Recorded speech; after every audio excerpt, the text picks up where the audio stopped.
What's up, everybody? Kenny here, also known as Silent85. Welcome to my non-religious playlist. These are essentially vlog entries that will remain unlisted, so they don't show up on the channel feed. I recently did a vlog talking about how that one would probably be the last of its kind, but to be honest, with everything I'm rediscovering and discovering about myself, it's really hard to keep this stuff contained.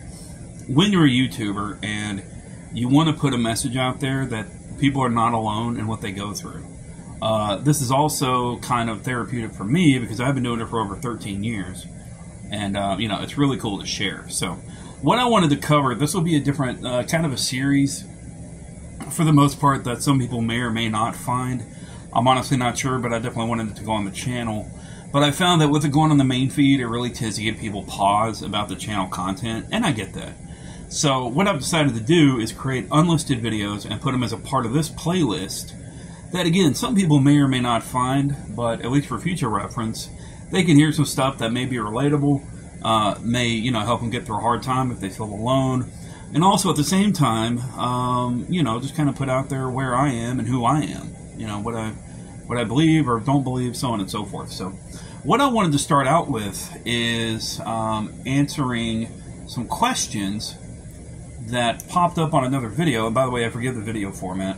I'm doing this for my phone, so it is what it is. But it's 10 questions that atheists can't answer. Now, to be honest, I do qualify as an atheist in the fact that I don't believe in the deity. I don't believe in a God. I don't believe in gods, you know. I believe in nature. I believe in human beings. I'm a humanist. I put human needs and our future above anything else, including any kind of God there may be or whatnot. Now, with that said, I don't put it above nature because I believe they're one and the same. We're a part of nature. We're a part of the universe.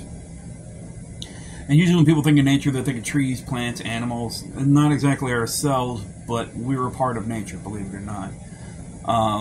I'll sometimes refer to Mother Nature or, you know, Gaia. I'm a bit of a Gaiaist in a way, the Gaia theory, believing that there's a network of energy falling through the planet that's also a part of the universe. The planet does need to heal from time to time, and I do believe that humans have a huge impact on that. Negative, unfortunately. But at the same time, I don't believe a deity is responsible for this, so that's why I qualify as an atheist. Now, I do qualify as an agnostic in some regards because, again, I do believe that we're a part of something greater. I believe there is some interchangeable words between energy and spirituality. If you are spiritual, then, you know, you believe, again, we are part of something greater, or there's something there to guide you, or, you know, so on and so forth.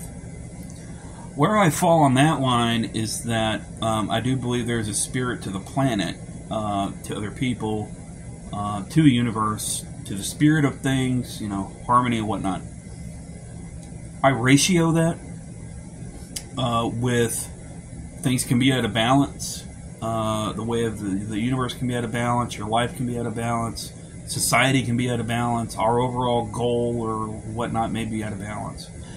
Honestly, all this stuff gets pretty complicated, so that's where I stand. I'm not a deist. In that regard, I am an atheist. I don't believe you should personify the universe. I think it's pretty arrogant for man to assume that there is a big guy up in the sky that is male, traditionally, watching over us. Now, again, that's from a Christian standpoint. When it comes to other religions, it is what it is. So, getting down to it, does science answer everything? I've seen different answers on this, and personally, as of this moment in my life, no, it doesn't. Science is a process, you know. Science is man's answer to finding answers, you know, to finding and proving theories, to finding and proving issues or more questions that pop up. And that's the nature of science. When you answer one question, it could open up a broad spectrum of other questions. So, science is, much like the theory of evolution, always evolving. Or science is the theory of evolution in that regard. It's always evolving. It's always growing. There's always new finds to be added to it.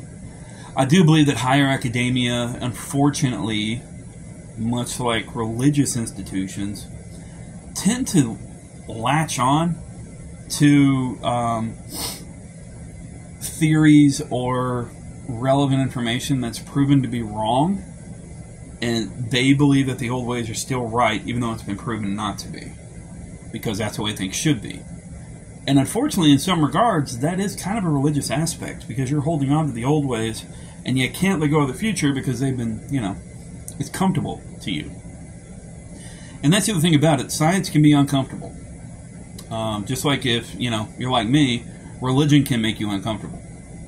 And we'll get into that in just a bit in the next video, because that covers the question, why do atheists care if people worship God? So there's that. But science is, again, always evolving.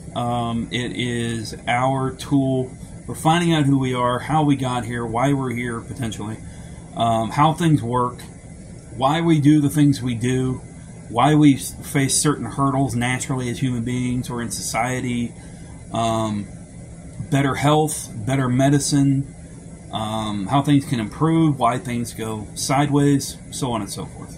Like literally go sideways, both in your life with events and plans, and gravitational or physics, whatever it may be.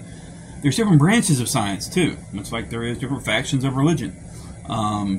I don't really see science. I used to be black and white on the premise that science and religion are kind of night and day, and it is true. In some regard, it is, because science is based in fact, while religion tends to be based in faith.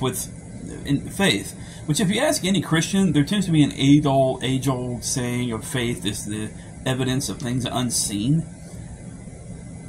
For a while, I kind of lived with that, and I kind of took it at face value because I forced myself to. I had to, due to some childhood trauma. But in recent years, you think about it from a logical standpoint, and it's just like, there are things unseen that science is currently looking at, like dark matter, energy of the universe, the wind, and people use the wind specifically as an example of,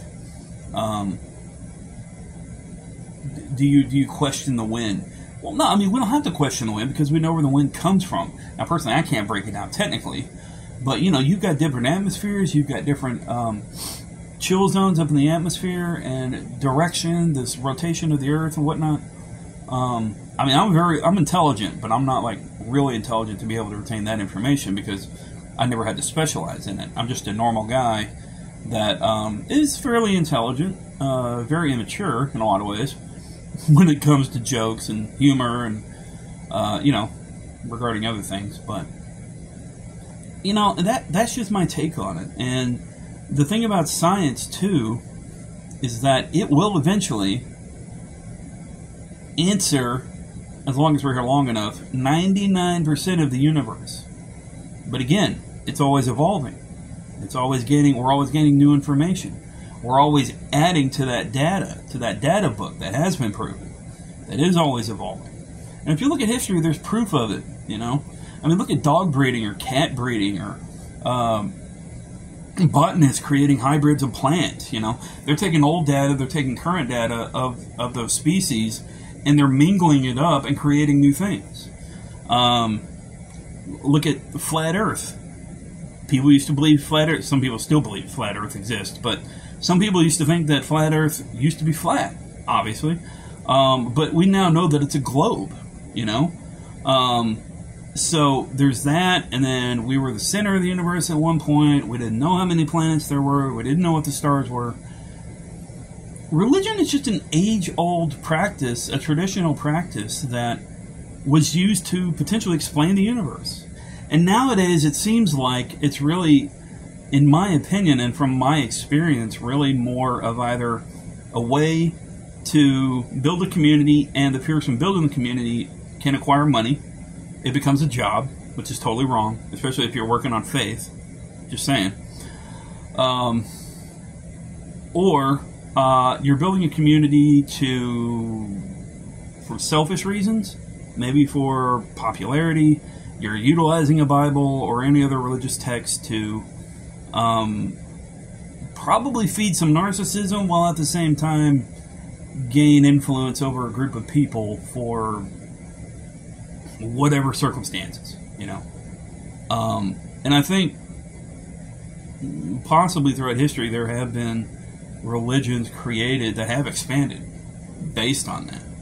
And the thing is that, you know, there is a science to that, believe it or not. There's a social science to being able to engineer certain things, because the human brains work in a certain way, and if people know how that works, they can utilize it for negative means, evil means, really, if you want to put it in a biblical aspect, and that doesn't do humanity any good, especially for our future, you know.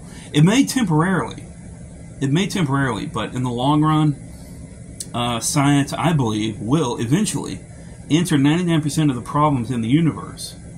And potentially even 100%. I mean, again, if we live that long, but it'll take ages to get there. So, you know, that's where we are. And that's the answer to that question. So, thanks for listening to my ramble.